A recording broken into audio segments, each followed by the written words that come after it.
السلام علیکم ورحمۃ اللہ وبرکاتہ نحمده ونصلی علی رسولہ الکریم اما بعد۔ آج کا سبق سن لیجئے۔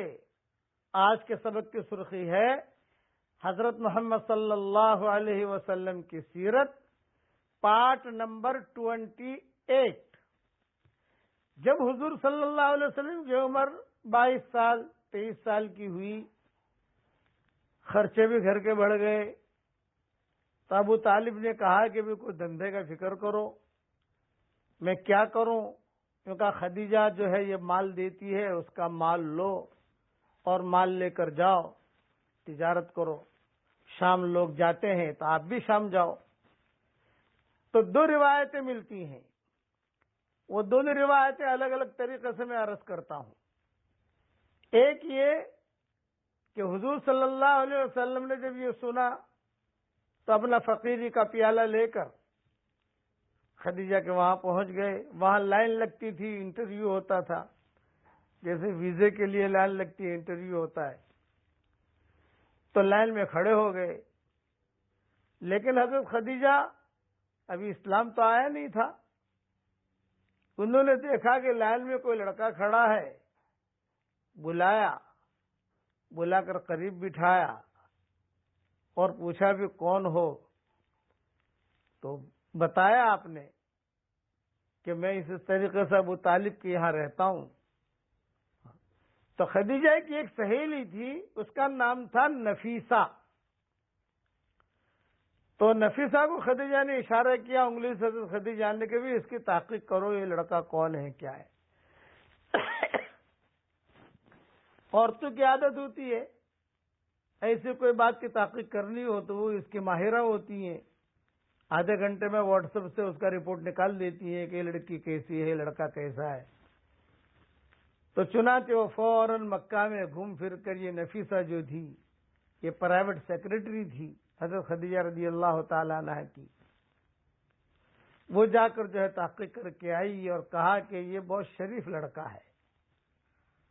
دوسری روایت یہ ہے کہ خود حضرت خدیجہ نے اپنا مال پیش کیا اور حضور صلی اللہ علیہ وسلم کو بلایا اور بلا کر کہا کہ محمد سب لوگ تجارت کے لیے جاتے ہیں، میرا مال لے جاتے ہیں اور میں سب کو مال دیتی ہوں۔ جتنے قریش والے تجارت کے لیے مال لے کر جاتے تھے تو حضرت خدیجہ کا مال سب سے زیادہ ہوتا تھا۔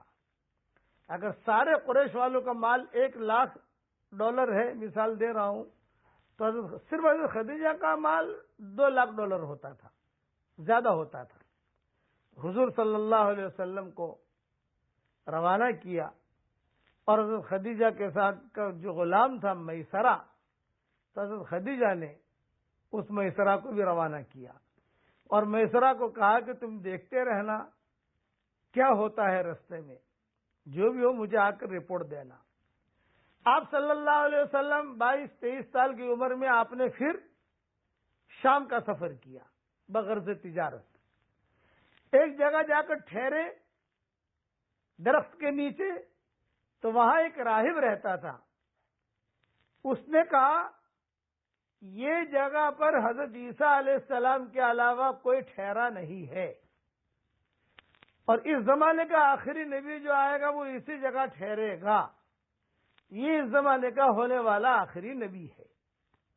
یہ اس نے کہا کہ اس درخت کے نیچے صرف حضرت عیسیٰ علیہ السلام ٹھہرے تھے اور اب یہ ٹھہرے ہیں۔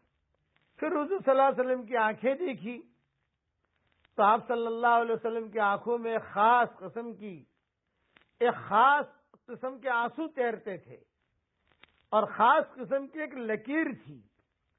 تو راہب نے پوچھا میسرہ سے کہ یہ جو لکیر ہے ان کے آنکھوں میں، یہ کبھی ان سے جدا نہیں ہوتی؟ تو میسرہ نے کہا کہ نہیں، یہ ان کے آنکھوں میں ہی رہتی ہے۔ تو میسرہ نے کہا کہ ٹھیک، وہ راہب نے کہا کہ ٹھیک ہے، یہ بھی ہماری کتابوں میں لکھا ہے۔ اور راہب نے بہت اکرام کیا حضور صلی اللہ علیہ وسلم کا، اور عربی میں کہتا گیا ہاذا ہوا ذا، ہاذا ہوا ذا، یہی ہے، ارے سنو بھائی، یہی ہے جس کا ہم انتظار کر رہے تھے، یہی ہے۔ اس لیے کہ وہ راہب اس درخت کے نیچے ہی ٹھہرتا تھا اس انتظار میں کہ کون آتا ہے یہاں. حضور صلی اللہ علیہ وسلم نے جا کر پڑاؤ ڈالا. پھر جہاں پر بھی حضور جاتے تھے تو پتھر، اشجار، احجار، درخت یہ سلام کرتے تھے. یہ منظر بھی اس وقت کے احبار رہبان دیکھتے تھے، اس سے بھی اثر لیتے تھے.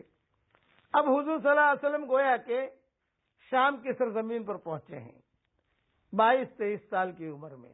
بقیہ تفصیل انشاءاللہ کل پوری کروں گا. پڑھ لیجئے میرے ساتھ.